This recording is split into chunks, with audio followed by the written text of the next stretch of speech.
То есть вообще, когда орхидея прорастает, она растет в симбиозе с каким-то другим растением или грибком, чтобы от него получать питательные вещества. Потому что семечко орхидеи, зернышко, оно такое крохотное, в нем нет запасов питательных веществ для роста орхидеи. И очень часто голландские производители именно микоризу, а может быть что-то другое, называется по-другому, но добавляют в горшок.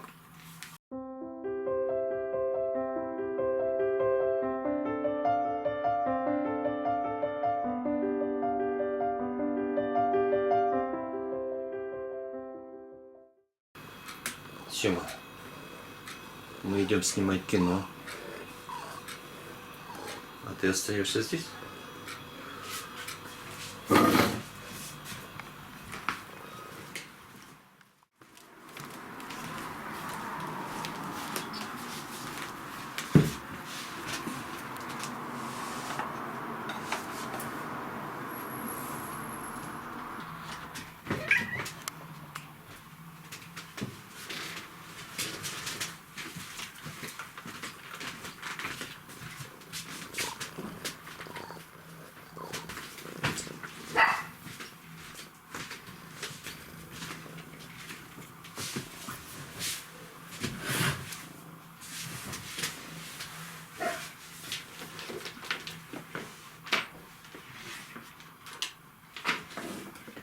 Все? Добрый день, друзья! Сегодня займемся пересадкой. И пересаживать буду орхидею «Парфюмерная фабрика». Постоянные зрители моего канала знают, что я приобрела в сентябре две уценки, две парфюмерных фабрики. Но одна из них с названием, а вот вторая без названия. Я все время вам их показывала вместе. И одна из фабрик, вот чудесная, растит уже третий лист. Масса корней в горшке. Вторая тоже неплохая орхидея. Тоже есть растущие корни, но с ней все время приключаются какие-то неприятности. Все, что случается со второй орхидеей, я вам показываю. Первый раз это были трипсы, и я их лечила.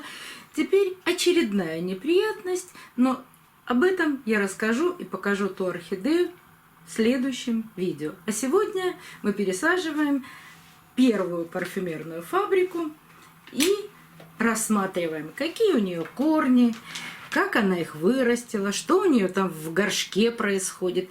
Поливала я ее вчера, поэтому заметно, что в горшке есть какая-то плесень, как мне многие пишут, но скорее всего это не плесень, а что-то наподобие микоризы, которую обязательно голландские производители добавляют в горшок. Это корни растут в симбиозе.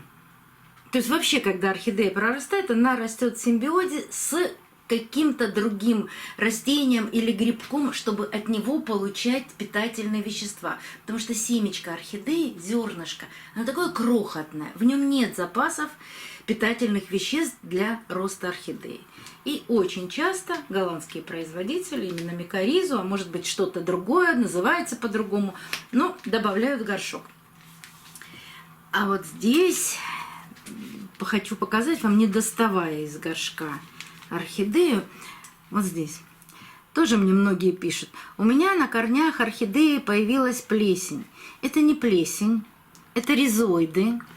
Это те маленькие ворсинки, которыми орхидея прикрепляется к любой поверхности, на которой она растет. На данный момент это пластиковый горшок, и когда растут такие ризоиды, это прекрасно. Это замечательно. Это еще дополнительные ворсинки для всасывания влаги. Я постараюсь достать орхидею из горшка без потерь. Без потерь корней, потому что корней растущих много. И мне нужно достать ее, не повредив эти растущие корни. Нажимаю пальцами на горшок, чтобы приросшие корни в горшке скрепились от пластика и свободно вышли из горшка. Делаю это достаточно аккуратно.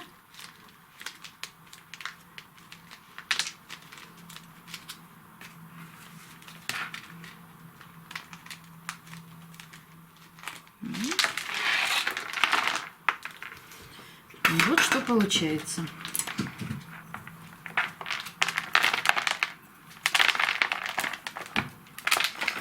Освобождаю орхидею от грунта. И внутри горшка появляются тоже молодые корни, но белые. Почему эти корни белые?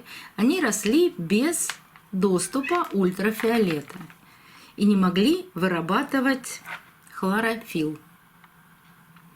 Поэтому они белые. Но как только появится свет или они дорастут до стенок горшка, станут такие же зеленые, как и все остальные.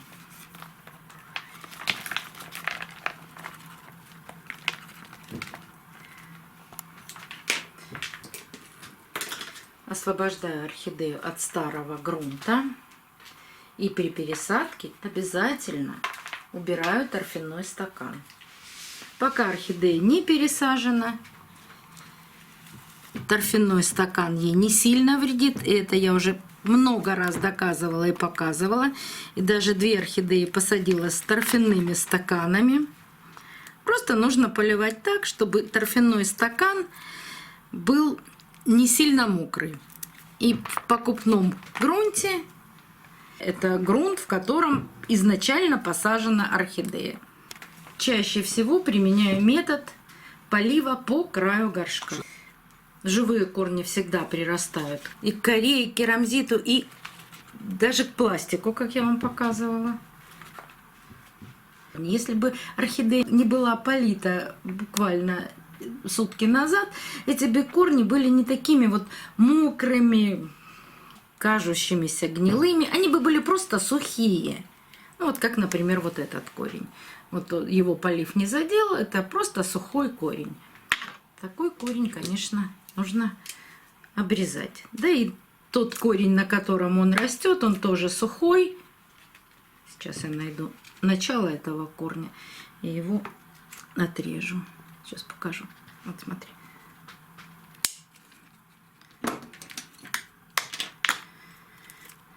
Весь этот корень можно отрезать. У орхидеи много молодых корней.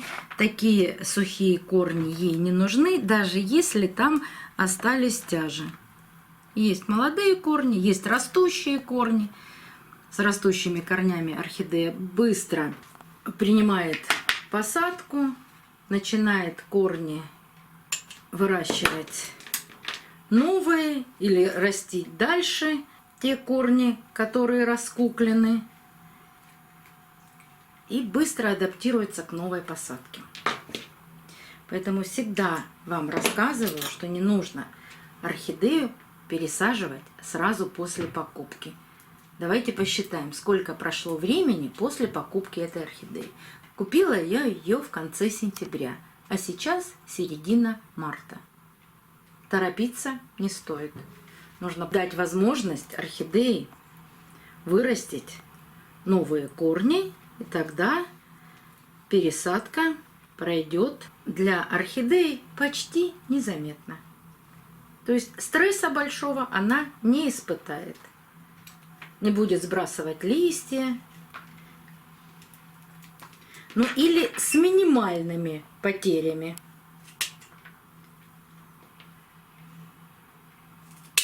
Потому что все орхидеи разные. По-разному растут, по-разному цветут.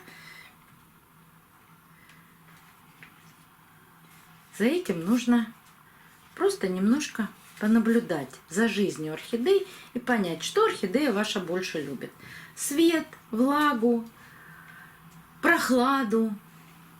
Ну, прохладу любят почти все орхидеи. Давайте перейдем опять к самой орхидее. Вот остался фласочный лист. При посадке, при новой посадке, он очень быстро пожелтеет и отпадет.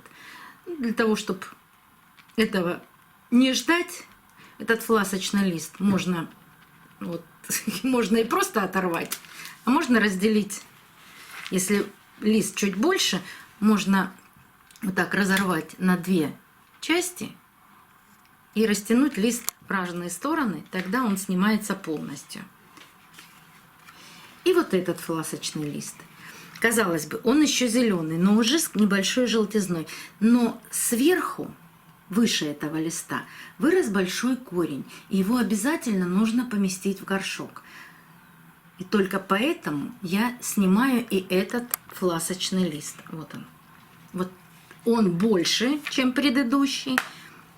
Я его буду разрывать на 2 половинки, растягивать в разные стороны и полностью снимать.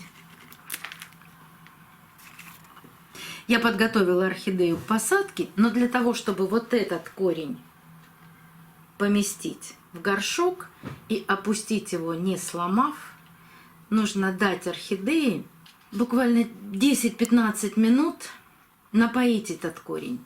Эти-то все корни напоены, а вот этот корешок нужно опустить в воду. Ну и заодно промыть корни от старого грунта.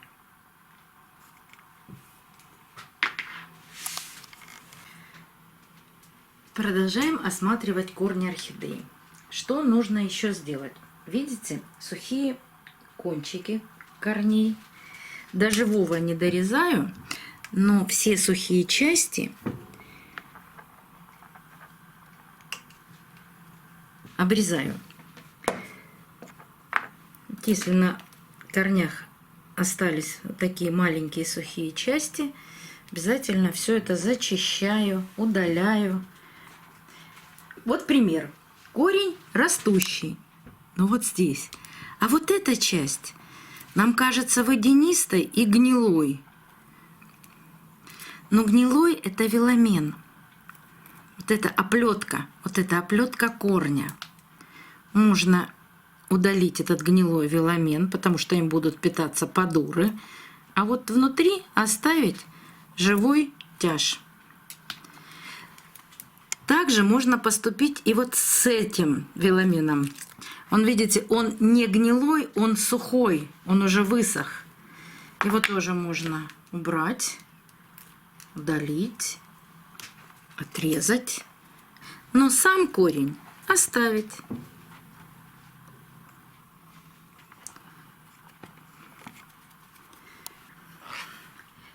Я оставила кусочки старой коры, потому что корни очень сильно приросли к этой коре. И убирать, снимать эту кору, можно сломать корень. Как-то мне одна из подписчиц написала, вот я оставила несколько кусочков коры, и у меня корень сгнил. Но это миф. Корень может сгнить совсем не по этой причине, а по другой. Вот смотрите. Вот эти корни находились в горшке. Они старые, но еще живые. Хотя по их цвету понятно, что им осталось жить совсем недолго. Но для того, чтобы орхидея не испытала вот этих огромных стрессов, я не буду отрезать эти корни. Какое-то время они помогут орхидее получать питание, но в любом случае очень быстро погибнут. Что такое для орхидеи очень быстро? Это месяц, 2-3, и мы увидим в горшке, если эти корни будут видны через стенки горшка, что они вот так же стали сухими и, как нам всегда кажется, гнилыми. Какое-то количество корней после пересадки все равно орхидея сбрасывает. Я называю сбрасывает, потому что у орхидеи за всю свою жизнь все время растут новые корни, а старые корни она засушивает. Самое-то главное, чтобы были всегда новые, молодые, растущие корни. Горшок у меня 2,2 литра. Вот видите, теперь не сломав этот корень, вот он длинный корень, который торчал вот так в сторону, я свободно помещаю в горшок. Чуть-чуть поворачиваю горшок против часовой стрелки или по часовой стрелке, как помещаются корни. Вот так орхидея становится по центру горшка. И самое, конечно, простое – это насыпать грунт. Грунт у меня смесь коры с керамзитом. Кора очень мелкая. И такой же мелкий керамзит. Даже если в керамзите есть вот такие поломанные, сломанные части, я их не перебираю. Я их оставляю. Они будут впитывать чуть больше влаги, чем вот такой ровный обожженный керамзит.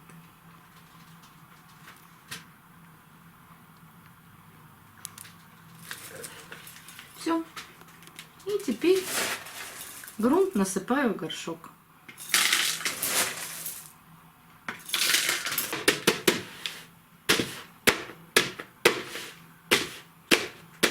Я всегда постукиваю руками по горшку для того, чтобы грунт распределился равномерно. Не уплотнился, а распределился. Шея орхидеи должна остаться, на уровне грунта. Как дальше поливать орхидею и что с ней делать, определяем по корням. То есть, когда видимые корни стали серебристыми, тогда осуществляем полив орхидеи. А не так, как многие делают. Я раз в неделю поливаю орхидеи. А если у вас прохладно, и орхидея за это время не просохла, и корни остались еще зеленые, то вы таким поливом только навредите орхидеи. Корни должны стать серебристые, тогда они будут живые, здоровые. Поливайте орхидеи правильно. Есть большой плейлист о поливе орхидей. Ссылку оставлю в правом верхнем углу экрана. До новых встреч, друзья! Увидимся на канале.